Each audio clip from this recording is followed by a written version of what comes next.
So, you want to own a super yacht, not a boat, not a weekend cruiser, not something your uncle parks beside a cottage and insists is basically the same thing. A super yacht.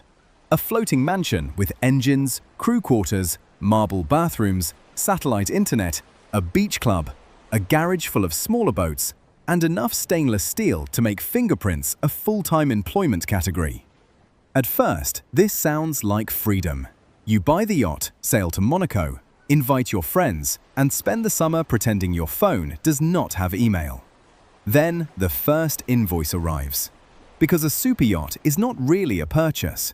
It is an opening ceremony for expenses.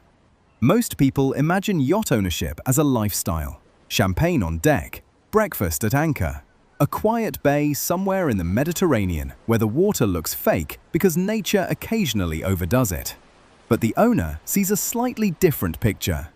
The owner sees crew payroll, fuel costs, marina fees, insurance renewals, engine servicing, paintwork, compliance inspections, management fees, and one air conditioning system that has chosen violence. The yacht may be relaxing. Owning it is not. A super yacht is usually considered a large, professionally crewed luxury yacht, often starting around 24 to 30 meters and getting much larger from there. By the time you are above 40 meters, you are no longer casually boating. You are operating a private maritime hospitality business with no guests paying unless you make it a charter yacht. And the bigger the yacht gets, the stranger the math becomes. A 30-meter yacht might cost several $1 million. A 50-meter yacht can cost tens of millions. The largest super yachts can pass hundreds of millions without becoming embarrassed. But the purchase price is only the number people talk about because it is the easiest one to understand. The real number is what it costs every year to keep the thing from slowly becoming a very elegant reef. A common rule of thumb in the industry is that annual operating costs can run around 10% of the yacht's value, sometimes more, sometimes less. It depends on the size, age, location, crew, usage, and how many systems were installed because someone thought the gym needed an elevator. So, if you buy a $50 million super yacht, the yacht may cost around $5 million a year to run. That does not mean you went anywhere. That just means the yacht continued existing. Fuel is one of the obvious costs. Large yachts can burn enormous amounts of it, especially when moving fast, and fuel is only fun to buy when it is going into something with a lawnmower engine. Then there is dockage. A super yacht needs somewhere to sit, and premium marinas do not charge by vibes. They charge by length, location, season, and how badly everyone else wants to be there too. In places like Monaco, St. Bart's, Ibiza, or the Amalfi Coast, you are not just paying to park. You are paying to park near other people who also bought floating mansions and somehow still need reservations. Then comes maintenance. This is where yacht ownership becomes less glamorous and much more honest. Saltwater is beautiful, but it hates everything you own. It attacks metal, paint, electronics, seals, pumps, engines, furniture, and your sense of financial control. A super yacht needs constant cleaning, servicing, inspections, repainting, polishing, repairing, and replacing. Every system on board has a system behind it, and every system behind it appears to have a maintenance contract.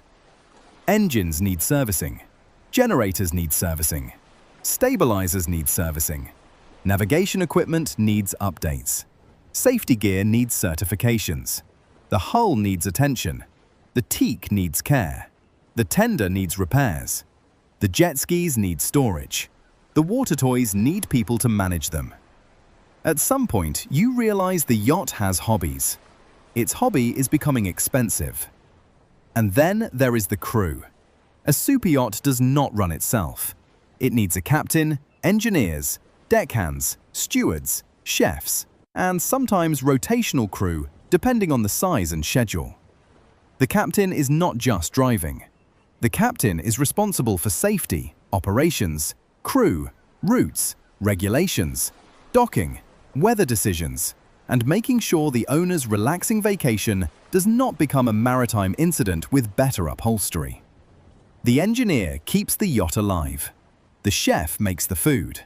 The stewards manage the guest experience.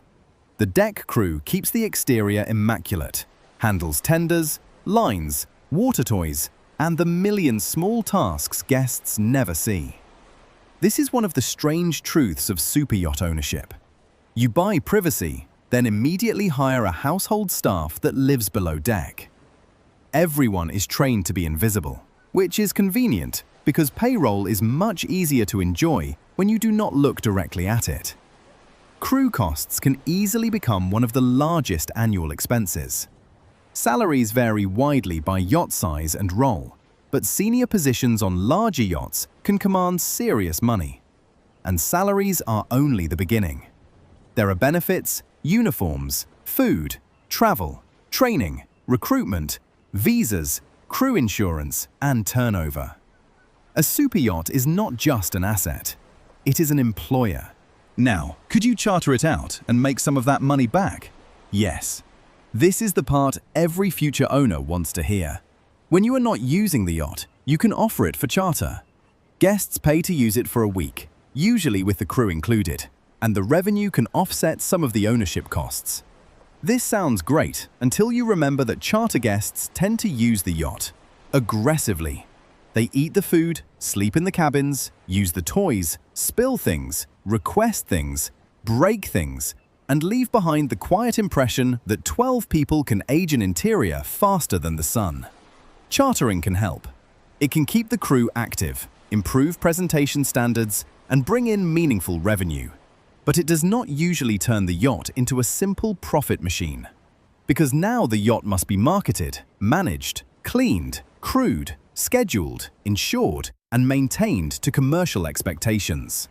You also lose some flexibility, because the yacht may be earning money exactly when you wanted to use it. That is the central contradiction. The best way to reduce the cost of owning the yacht is to let strangers enjoy it. A bold strategy for a privacy asset. So how do you actually buy one?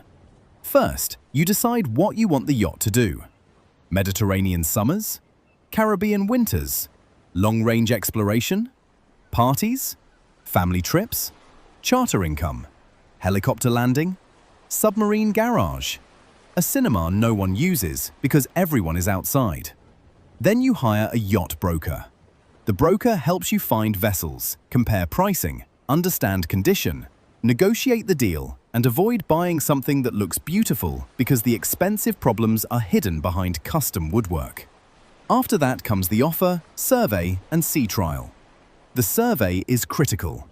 It is basically a medical exam for a machine that has been living in saltwater. Inspectors look at the hull, engines, generators, electronics, safety systems, interiors, paperwork, and maintenance history.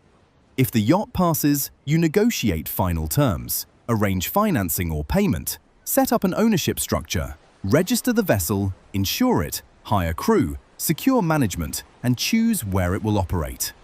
This is where the fantasy becomes paperwork. A superyacht is often held through a company or trust structure, partly for liability, tax planning, privacy, registration, and operational reasons. The details depend on where the owner lives, where the yacht is flagged, and whether it will be private or commercial. There are lawyers involved. There are always lawyers involved. Then you need a flag state, classification, compliance, insurance, crew contracts, operating budgets, marina bookings, provisioning, route planning, maintenance schedules, and a management company to help coordinate everything. By the time you finally step on board, many people have been paid to make the moment feel effortless. That effort is the product. The guest sees polished chrome, folded towels, cold drinks, and calm water. The owner sees a budget spreadsheet with a swim platform. So, who actually owns these things?